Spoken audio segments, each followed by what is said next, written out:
सोचो एक ऐसा वक्त के बारे में जब भारत के एक राजा और दुनिया के महान सम्राट के बीच हुआ था एक ऐसा युद्ध जो आज भी इतिहास के पन्ने से मिटा ही नहीं है।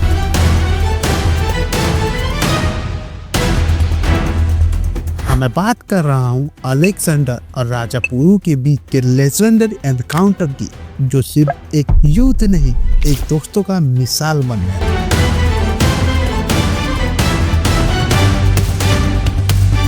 326 BC से जब अलेक्जेंडर अपनी विजय यात्रा की चलते भारत की तरफ बढ़ रहा था, मैकेडोनिया के सम्राट ने दुनिया के बड़े बड़े राज्य फतेह कर लिया और अब उनका लक्ष्य था हिंदुस्तान। अलेक्जेंडर की फौज थी तकरीबन 40,000 सैनिकों की और उनका सामना करने को खड़े भारत के महान योद्धा पुरु, जो अपनी मिट्टी और अपने सम्मान के लिए लड़ने वाले थे। लेकिन एक बड़ी रुकावट थी झेलम नदी। एक तरफ अलेक्जेंडर की फौजी, दूसरी तरफ राजा पुरु और बीच में बहती हुई मौत झेलम नदी। अलेक्जेंडर को ये समझ में आ गया था कि बिना स्ट्रेटजी की राजा पुरु को हराना नामुमकिन है, तो उन्होंने रात के अंधेरे का फायदा उठाया और नदी पार कर ली। झेलम के उस पार हुई थी वो लड़ाई जो इतिहास में बैटल ऑफ हाइफास के नाम से जानी जाती है। अलेक्जेंडर के पास था दुनिया का सबसे डिसिप्लिन आर्मी सिस्टम और राजा पुरु के पास था भारत का अनोखा हथियार, हाथी। लेकिन राजा पुरु ने अपनी तलवार से अपने योद्धाओं के साथ ऐसी लड़ाई लड़ी कि अलेक्जेंडर की सेना हिल गई थी। अलेक्जेंडर को कभी किसी ने ऐसे टक्कर दी ही नहीं थी।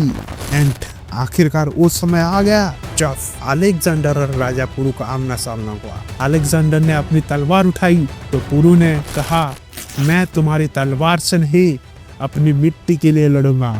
युद्ध खत्म होने तक अलेक्जेंडर जीत गया था, लेकिन असली बात तो अब शुरू होती है जब राजा पुरु को अलेक्जेंडर के सामने बंदी बना के लाया गया। तब अलेक्जेंडर ने एक सवाल किया, तुम्हारे साथ कैसे बर्ताव किया जाए? पुरु का जवाब आज भी हर हिंदुस्तानी के दिल में बस गया है, क्योंकि पुरु ने कहा था, जैसे एक राजा के साथ किया जाता है वैसे ही व्यवहार आप मेरे साथ कर सकते हैं। अलेक्जेंडर जो दुनिया के सबसे महान सम्राट कहलाते हैं, उन्होंने भी राजा पुरु की शौर्य और स्वाभिमान की दाद दी। तभी तो कहते हैं एक योद्धा दूसरे योद्धा को पहचान लेता है। अलेक्जेंडर ने सिर्फ राजा पुरु को उनका राज्य वापस नहीं दिया, बल्कि उन्हें अपना दोस्त भी बनाया। ये एक मिसाल बन गया कि युद्ध जीतने से ज्यादा जरूरी है सम्मान जीतना। इस युद्ध से हमें एक सबक मिलता है, सम्मान और स्वाभिमान कभी नहीं छोड़ना चाहिए, चाहे सामने कितना ही बड़ा शत्रु क्यों ना हो।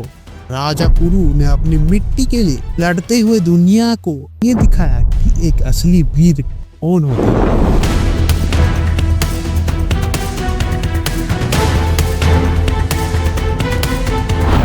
तो दोस्तों, ये थी अलेक्जेंडर और राजा पुरु लेजेंडरी एनकाउंटर की कहानी। आज भी ये हमें सिखाती है कि सच्चा बल वही है जो सम्मान और सत्य के साथ खड़ा रहे। अगर आपको ये वीडियो पसंद आई हो, एक लाइक कीजिए, शेयर कीजिए और चैनल को सब्सक्राइब करना ना भूलिए। Thank you so much.